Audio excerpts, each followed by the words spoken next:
नकटी गांव के बारे में कौन नहीं जानता, सभी लोग जानते हैं नकटी गांव के बारे में। उनके साथ क्या हुआ है, कैसा गलत, बहुत गलत हुआ है, कैसा हुआ, आप सभी जानते होंगे नकटी गांव के बारे में। उसी नकटी गांव के रहने वाले स्थानीय लोग आज फिर से एक बार रायपुर में रैली निकाले। जी हाँ, देवपुरी के गांधी चौक से पचपेड़ी नाका की ओर रैली निकाले थे, लेकिन बीच में ही उनको रोक दिया गया और उनके कुछ सदस्यों को 8 सदस्यों को गाड़ी में बैठाकर राज्यपाल के पास ले गए बात करने के लिए। बाकियों को बोला आप शांत हो जाओ, बैठ जाओ।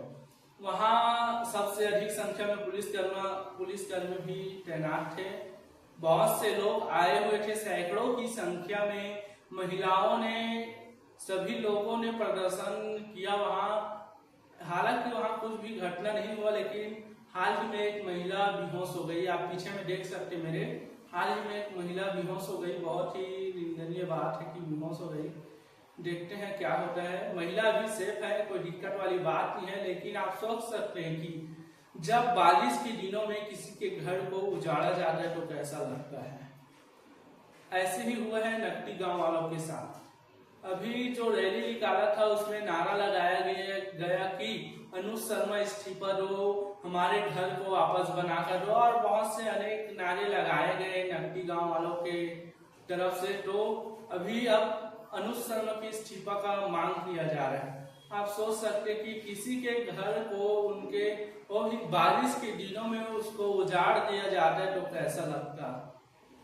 अगर आपके घरों को बारिश के दिनों में उजाड़ दिया जाता तो आप कहाँ रहते। और वहाँ बहुत से ऐसे भी बच्चे थे जहाँ वो लोग पढ़ाई करने जाते थे वहीं, तो उनको अभी सेक्टर 30 के मकान, मतलब सेक्टर 30 में मकान दे दिया गया है, लेकिन उस मकान का हालत भी आप सोच नहीं सकते कि इतना गंदा है मकान का हालत।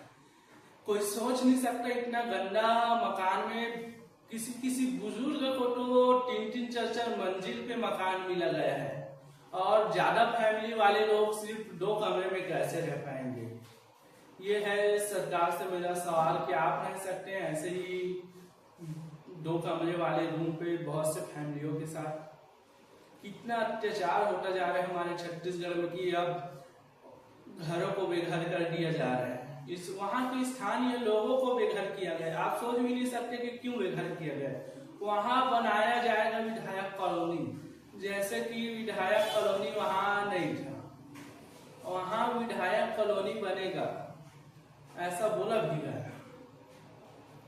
और बहुत बार लोगों ने अनुज शर्मा जी को रिक्वेस्ट किया कि घर को ना तोड़ा जाए। बहुत सी चीजें की, बहुत आंदोलन हुआ, बहुत से लोग आए वहां पास, लेकिन उनका घर नहीं बच पाया। 48 घंटे में उसे जेसीबी से तोड़ दिया गया।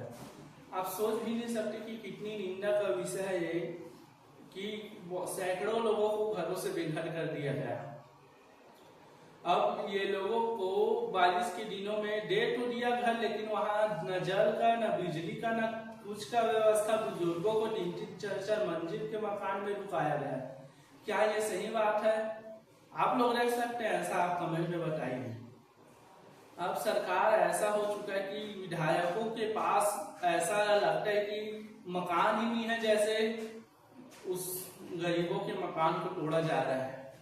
ऐसे ही आने वाले हर 5 साल में तो पूरा छत्तीसगढ़ ही उजड़ जाएगा। पूरा विधायक कॉलोनी में दिखेगा छत्तीसगढ़। आम जनता कहाँ जाएगी? जब आम जनता सरकार को चुनकर भेजती है तो किसके लिए? आम जनता ही सरकार चलाती है, ऐसा समझ लो। लेकिन आजकल के नेता लोग इतना गिर चुके हैं कि अपने रहने के लिए विधायक कॉलोनी के लिए नकटी गांव को तोड़ दिया और आसपास के गांवों को तोड़ने वाले हैं। बहुत से गांवों को नोटिस मिला और बहुत से जगह है जहां टूटने वाले हैं। अतिक्रमण बताकर तोड़ दिया गया बहुत से गरीब घरों को। अब वहां विधायक क्या चैन से रह पाएंगे उन लोगों को बेघर कर? कितनी निंदा का विषय है कि विधायकों के पास अब घर की कमी हो गई है। बहुत ही गलत बात है ये। चलिए, बने रहिए MKCG न्यूज पर। अभी भी धरने पर बैठे हुए हैं देवपुरी के गांधी चौक में वो लोग। चलिए जानते हैं क्या होगा बाद में, और बहुत से वीडियो आप इस के माध्यम से देखने को मिलेगा, पार्ट टू पार्ट।